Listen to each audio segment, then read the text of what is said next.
And we begin the ReidOut tonight with a question. How many weeks, days, hours need to pass before we start fighting in earnest for our democracy? And I mean really putting up a fight, making noise and giving it the urgency its fragile position deserves. And I ask because we are already past the point of hand-wringing. And bipartisanship, yeah, that fantasy ship has sailed.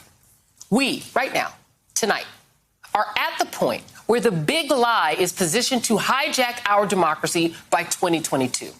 With Trump emerging, albeit with wrinkled thighs, a incoherent mind, and maybe even an adult diaper, back on the campaign trail, under the banner of Stop the Steal, with his partisans having positioned themselves in state governments and in the United States Congress to help him pull off in 2024 what he and the January 6th insurrectionists tried, stealing the election.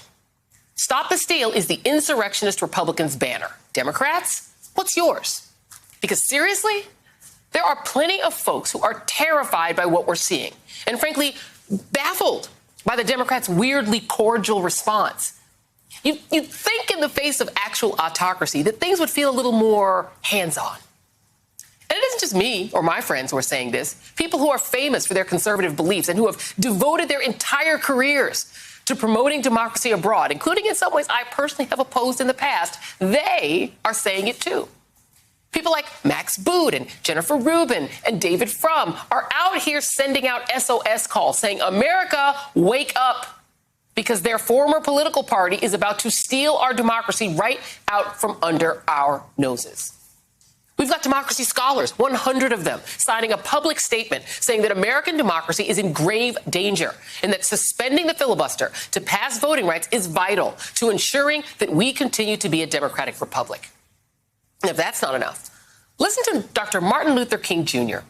in an interview from 1963, raising the same alarms when senators back then were dithering on passing federal legislation to protect civil rights and voting rights. The tragedy is that we have a Congress with a Senate that has a minority of misguided senators who will use the filibuster to keep the majority of people from even voting. They won't let the majority of senators vote. And certainly they wouldn't want the majority of people to vote because they know they do not represent the majority of the American people. In fact, they represent in their own states a very small minority. Did you hear that? That was 58 years ago. And we defied the odds because eventually the filibusters failed. And after 2 more years of struggle and racist violence, we finally got a Voting Rights Act. And yet now we're reliving the past, verbatim. Who else needs to say it for Democratic leaders to proclaim that this is a state of emergency? You can't say that you weren't warned. Enter West Virginia Senator Joe Manchin, who this weekend officially crushed any chance that we can save voting rights at the federal level ahead of the 2022 election. You know, voting is the bedrock of our democracy. An open, fair, secured voting. We used to go around the world and explain and show and observe voting procedures in a democracy. And now if we can't practice what we preach, and we're going to basically do an overhaul, an 800-page overhaul of the voting rights, or what we call For the People Act. I think there's a lot of great things. I agree in that piece of legislation, but there's an awful lot of things that basically don't pertain directly to voting. Well, we sent Manchin's office a list of questions to find out what he specifically objects to in the For the People Act, and if he agreed that our democracy is in danger. His office has not responded. Joining me now is Nancy Maclean, historian and author of Democracy in Chains. And Nancy, thank you for being here. I interviewed you for my book, as a matter of fact, because I read Democracy in Chains. It scared the hell out of me. But as we say on this show, scaring is caring. I think it's important for people to be real. That last thing that Joe Manchin said about, well, you know, you can't pass a bill without bipartisan support that changes our democracy. The 14th Amendment to the Constitution, 33 Republicans voted in favor, 0 Democrats voted in favor. The 15th Amendment to the Constitution, 39 in favor, 0 Democrats in favor, because those were the bills that essentially gave citizenship and voting rights to the formerly enslaved. No Democrats voted for that. They were the conservative party at the time. The Ku Klux Klan Act of 1871, again, 36 in favor. They were all Republicans, 0 Democrats in favor. None of those are bipartisan. As an historian, what do you make of Joe Manchin's claim there? Yeah, I think, unfortunately, he is really living in a past that doesn't exist anymore. It would be lovely to have bipartisanship, but this Republican Party has shown us for certainly over the last decade that they will do nothing in a bipartisan way. I think the problem is that Senator Manchin, and unfortunately, I think some other Democratic elected officials, really have not fully come to grips with the fact that there is no more Republican Party in the way that people understood that party, that many people voted for it for the years as a normal major party in our system. What has happened is that the major arch-right donors, most famously the Koch network, have so transformed the party and have so brought it to heel with their agenda, partly through putting in dark money to elections and rewarding those who comply and penalizing those who don't, and also by arousing the Republican base voters with a steady diet of identity agitation, of misinformation, et cetera.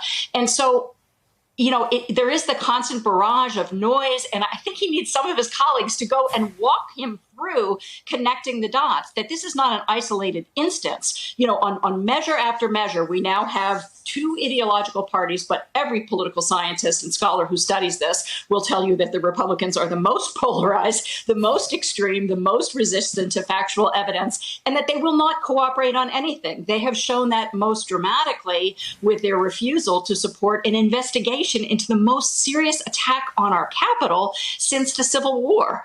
Now, a party that will not do that, a party that has shown in state after state and nationally that they believe the only way they can win now is to suppress the vote, a party like that is not going to vote for any kind of voting rights. So he's living in a dream world that no longer exists. Exactly, and they're not, and none of them are going to vote for the John Lewis. You can call that thing John Lewis and Dr. Martin Luther King Act. None of them are voting for it, Joe Manchin.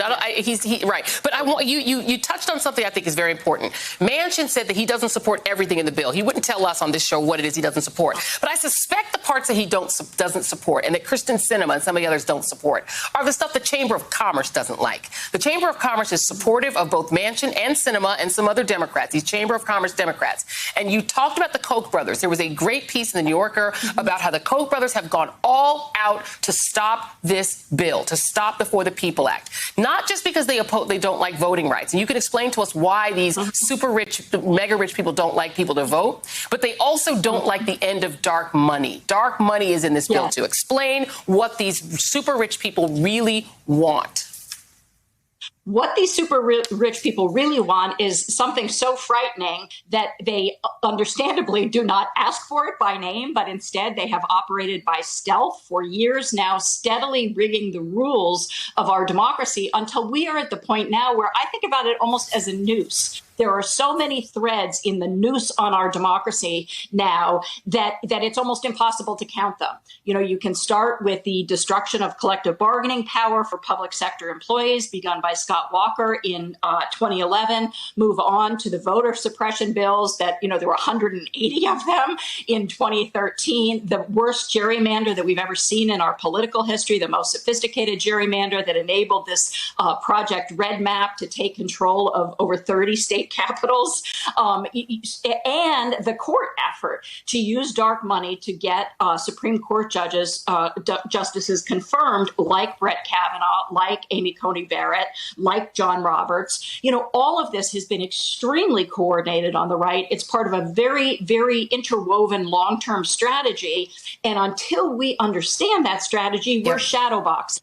Because we cannot look at any of these issues in isolation, whether it's the voter suppression or the attempts to make it so that state legislatures can count the vote however they choose, or the efforts to undermine the independent judiciary in states like mine, North Carolina. All of these things are part of an integrated strategy that is slowly shackling and strangling democracy. And we need figures like Joe Manchin and Kyrsten Sinema to understand that that's how much is at stake. I will say people should be aware, too, that the Koch-backed right is up in Joe Manchin's grill in his home state. Right? 100%. Americans Prosperity is organizing heritage busting people from surrounding states, running constant ads. So they are really going after him and Kyrsten Sinema to try to make sure that they don't support Democratic priorities. There you go. And that is the piece that I needed people to understand. And that is why I wanted to talk to you. Nancy Maclean, thank you very much. Read Democracy and Change, y'all.